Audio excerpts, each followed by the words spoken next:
Welcome to episode 4 of Don't Bet the House on Money Mike. I'm here with real estate professionals Luke Laser. What's your tagline?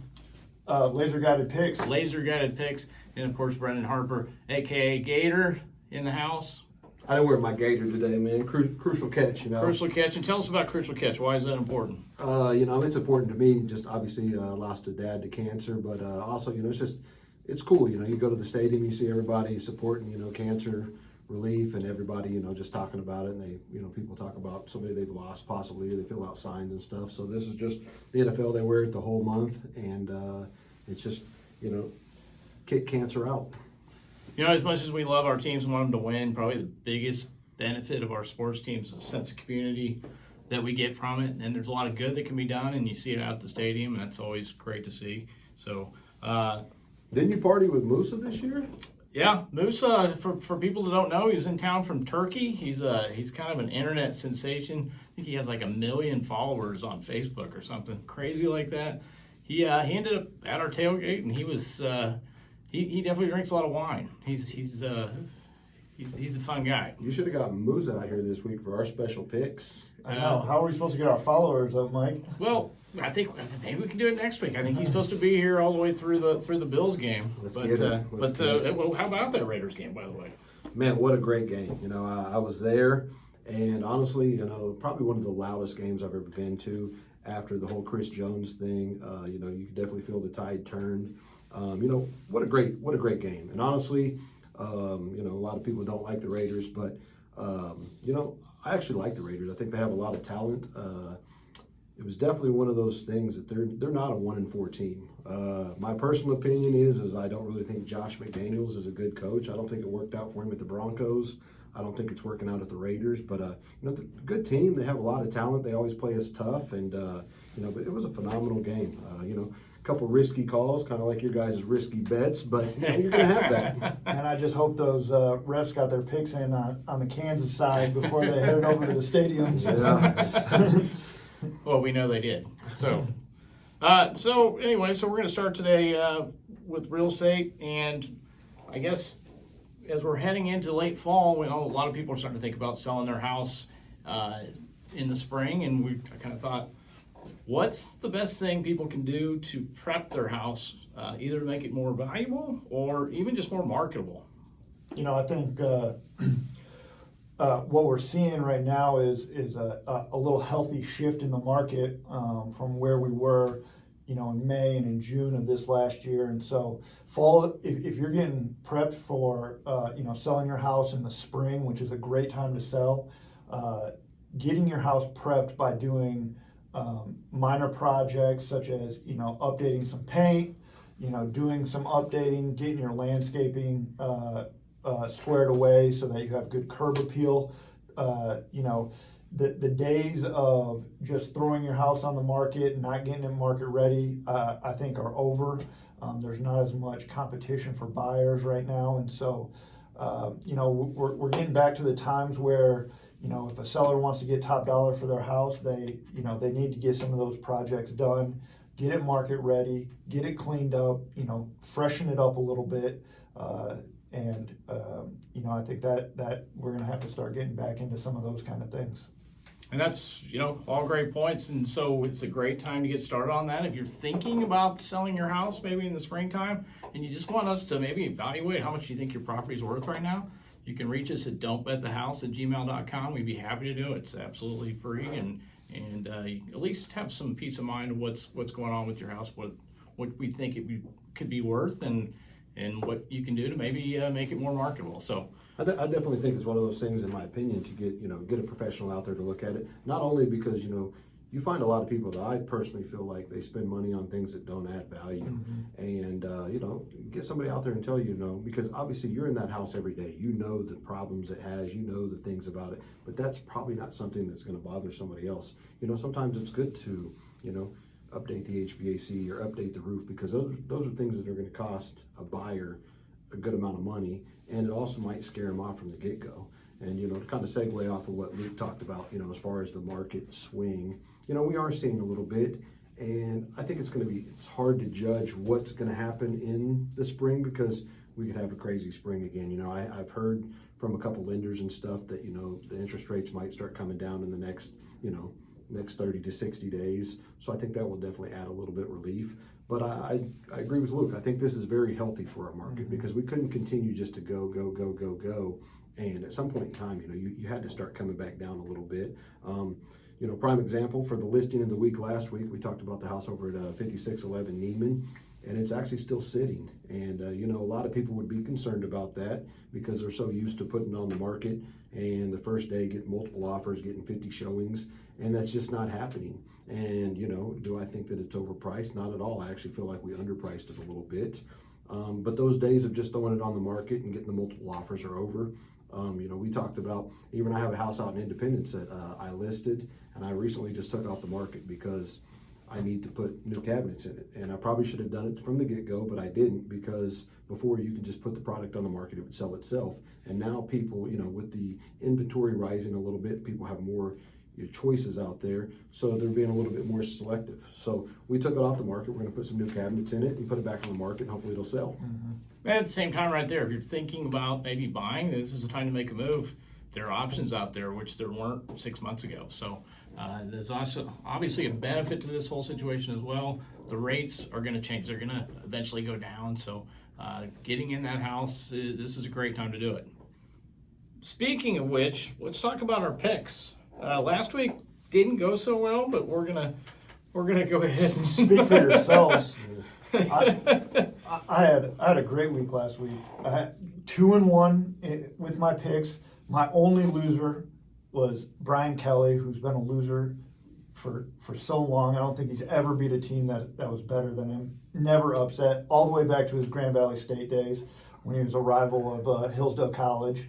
And your alma mater. My alma mater, Hillsdale College, you know, and you know, just completely disappointed in more of what I expected out of Brian Kelly and LSU. But you know, Tennessee showed up in the smoke uniforms. That was obviously a good choice by them. Fantastic uniforms. I love them. So what picks you got for us then, since you're counting your... So this week I have a whole smorgasbord of picks. Nothing but winners on here. I'm going to start in the Big Ten. I have 5-1 Illinois at home. They're getting 6.5 points against Minnesota. Now, Mike, in their 5 wins, their defense has allowed 6 points, 3 points, 0 points, 10 points, and 6 points. One of the best defenses in the country. Nobody's talking about them. I like Illinois getting 6.5 points against Minnesota. I also like Illinois winning straight up. And right now, though, you're seeing plus 200. And for those of you that don't know what that means $100. You bet $100, you win $200. So I'm going to go ahead and put 1,000 units on that. To win me 2,000 units. That's a lot of units. All right, that's fantastic. My next pick I have is there's only one person in this entire country that has a better mullet than Jackson Brett, and that's Quinn Ewers, the quarterback for Texas. Texas is at home. They're 16.5 point favorites over Iowa State. I'm taking Texas. I don't think it's enough points. I like Texas. I like Quinn Ewers. I like his mullet. All winners right there. My next pick, did you know that the Pac-12, they play football? I know that conference hasn't been relevant in years, but they have a good team now, USC. They're actually getting 3.5 points at Utah. I like USC there. You know, I like everything that Lincoln Riley's been doing out there, and a lot of excitement for that program. So I'm taking USC at Utah. The two Los Angeles teams that are both bolting for the Big Ten are having great seasons. So joining a real conference. Yeah, well, that's true. True too. What do you got, Brendan? This week, I'm going to go again with the over and unders. I'm going to take the over on Arizona and the Seahawks. Actually, no, I was kind of watching Get Up this morning, and they were talking a lot about the Seahawks. And I just think that right now, you know, I don't think they're getting enough love. I think Geno Smith's playing well. I think they have a good defense. I think they have a good running back, and they've been putting up some points. I mean, last week I actually took them on the under, and they end up having a shootout. And I think they put up 69 points. So this week I took them on the over. I'm going to parlay them with the Bills and the Chiefs. I'm going to take the over on it. I'm not guessing who's going to win that game. I think it's going to be a tough game, so I'm just going to take the over, which is 54 points. I think both teams are high powered. I was kind of shocked that the over was only 54 points. I just think that between those two teams, I mean, you look at the Bills last week. I don't know how many touchdowns did Josh McDaniels throw? 5, 4. Josh McDaniels or Josh Allen? Josh Allen. You're right, Josh Allen. And then also, we discussed this before, but I'm actually going to take the over on Dallas and the Eagles. I know that you said, you would take the under because you think that Dallas's defense is really good, which I agree. I think they're one of the best defenses in the league. I just think that, they are going to run the ball a lot. I think they're going to be somewhat conservative, but I also think that, really it's 42 points, and you just think about that. I mean, that's 21 points a team, and that's really not that much. So I'm going to go ahead and take the over on that. I'm going to parlay them together. Another thing I've been doing, and I did it last week, won a little bit of money on, is I took off of FanDuel. I did some of the quick picks that we talked about, which is just, I think they had Travis Kelce scoring 1 touchdown. They had him, I think they actually had him scoring 2 touchdowns. They had Clyde scoring a touchdown, and they had the Chiefs winning. And so it's a quick little pick. You put $25 on it, and you usually win about $150. It's just kind of fun because for the amateur bettors out there, actually my wife, she really likes it. She'll take it and she'll watch it, and she'll just say, oh, well, I'll take this one, because it's a quick pick, kind of does it for it. It's kind of brainless. She knows the players, she knows what they can do, but she doesn't have to do It's pretty easy to understand. When you look at it, it's pretty easy to understand. Simple bet, a lot of fun. Yeah, absolutely, absolutely. It's fun for a lot of people. Yeah. We obviously try to take this serious. It's more fun than anything, but we do try to take this serious a little bit. There's a lot of amateur people out there that they just want to do it because now it's legal. A lot of people are talking about it. It's a good conversation piece, but that's what I got this week. What are you going with, Mike? I've got 2 NFL games this week. I'm taking the Colts and Jags under the number 42. Division games so far in the NFL this season, 71% have gone under the number. So there's about 4 good options there, but I thought the Colts and Jags were the best. The Colts offense just looks pitiful. I'm not sure how the Chiefs lost to the Colts, but it happens. They lost to the Colts? They lost to the Colts. It's hard I must have been sleeping. hard to understand. They did beat the Broncos, though, which you guys in Denver. Speaking of that, I have a question. Was that not the worst football game ever, the Yep. Broncos and the Colts? Yep. I mean, Yep. They should have paid us to watch that. Yeah. I like Robert Griffin, he actually said, everybody should have free Amazon Prime for now, forever. Since you watched that game. It was it took football back 100 years. Yes. It really did. My other pick, I'm taking the Bengals. They're a 1-point favorite at New Orleans. The Saints 2-14 against the spread as a home dog. So it's a pretty big trend. They're also 0-4 against the AFC. So it's going to take Cincinnati in that game. Who's going to play quarterback again for the Saints? Maybe you just never know. Hey, I hope they keep throwing Tyson Hill back there. Tyson Hill, their I have running him as my back. fantasy tight end, maybe the greatest fantasy tight end in all of football. I agree. Well, up next, as always, is our professional gambler, Gambler X, a.k.a. Jackson Brett, with his picks. Thanks, Mike. Gambler X back in the lab. I've got 1 parlay for you tonight and tonight only. Chicago Bears +1 on Thursday Night Football. As we all know, Thursday night games have been dreadful this year outside of the Chiefs-Chargers game. But whatever, we all still watch because the NFL puts the product out. 2 other picks for you, both in the world of the NHL. The Vegas Golden Knights -1.5 and the Los Angeles Kings -1.5. I think that 3-game parlay pays like $6.69 or $7.79, something like that. But you know what? Good value there. I think all 3 teams have a legitimate chance to win and cover. So let me know how your picks go, and back to the boys in the studio. So we're going to finish here with just a couple of things. A reminder about Trunk or Treat. I didn't bring my card this week, so Trunk or Treat's October 27th from 4:30 to 6:30 here at the office. Last year we ended up, because it rained, we set it up in the office, and I thought it was really fun. The ladies, they set up the little experiment lab. There was candy in everybody's office, everybody decorated. It was a good time, and I think that people really enjoy to bring their kids to something that's, family friendly, it's safe. You know, they know the people that are going to be there, and it's really enjoyable. I enjoy doing it. I dressed up last year. My daughter dressed up, so it was just a good time. So we'll continue to put a little information out there. The closer it gets, we'll start posting stuff on the website. But definitely bring your kids out to the trunk or treat. All right, very good. And next week, Luke's actually going to be coming to us live from Italy. He's taking some of those winnings from last week, and he's taking his wife to Italy. I think we're going to get you maybe remote from the Coliseum. Mike, I have a special thing planned next week. I'm bringing you from the beginnings of sports betting, the Coliseum in Italy. That's It's where sports betting started, and we're gonna I'm gonna do a we're gonna do a live on we're gonna do a location. live remote there. We're gonna try that. So we'll see how that goes. But again, if you win money betting, you can go to Italy. So this isn't the way to go.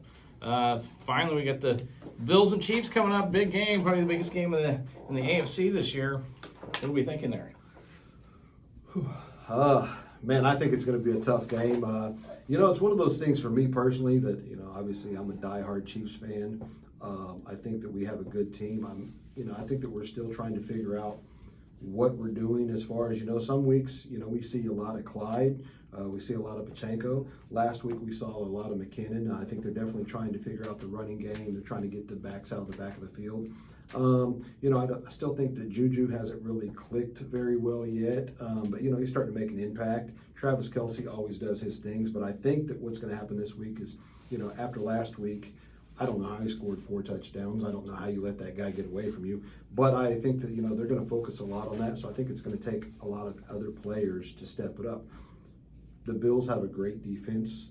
They have a great offense. I really don't know what to expect. I think that people have high hopes because of what happened last year in the playoffs, and I think that people are expecting the same sort of an outcome.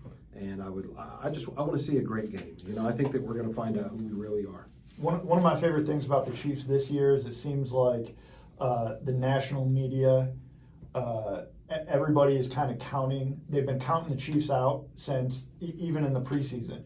Everybody was saying how much better the AFC West was going to be with all their offseason acquisitions and this and that. And I think you're seeing it right now with some of these betting lines. The Chiefs being home dogs this week after what they've done so far this year is hopefully just some more fuel to the fire and makes that chip on Mahomes and Kelce and Chris Jones and all those boys, just a bigger chip on their shoulder. And so I'm expecting the Chiefs by 1 million this week. Chiefs by 1 million. Mm-hmm. That's pretty. Chiefs by 1 that's million. pretty radical. So you brought up Chris Jones, so I'm publicly going to say this because I've been very hard on Chris Jones.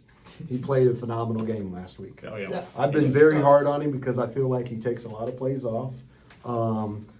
But I've said this to a lot of people, so I'm publicly going to say that Chris Jones had a phenomenal game. I think that actually how that game went was perfect for the Chiefs. I think that it fired them up, and hopefully, the defense is starting to click a little bit more. I'm curious to see if we have McDuffie back this week. I think we could use him, but He was back at practice today, so that's a good sign anyway. I know you follow a lot of sports guys. So what's your opinion on the game? I think I'm with you. I don't think this team really knows who it is yet, but I know that we'll compete. I mean, as long as you have Andy Reid and Patrick Mahomes, and we've got a bunch of young guys on this team that are hungry. They make mistakes. You saw them last week, some in the secondary. They're a little overmatched by Devontae Adams, but you've got a 7th-round rookie out there covering them. I mean, that's going to pay big dividends later. I think, never take this team lightly, especially at Arrowhead. This is probably the best team in the NFL coming in here this week, but, we'll see how it goes. I feel like it's going to be a great game, and most of the Chiefs games are. I think we're saving the NFL. All our games seem to be really exciting. So we'll find out what happens. I'm ready to look forward to it, and we will see you next time on Don't Bet the House.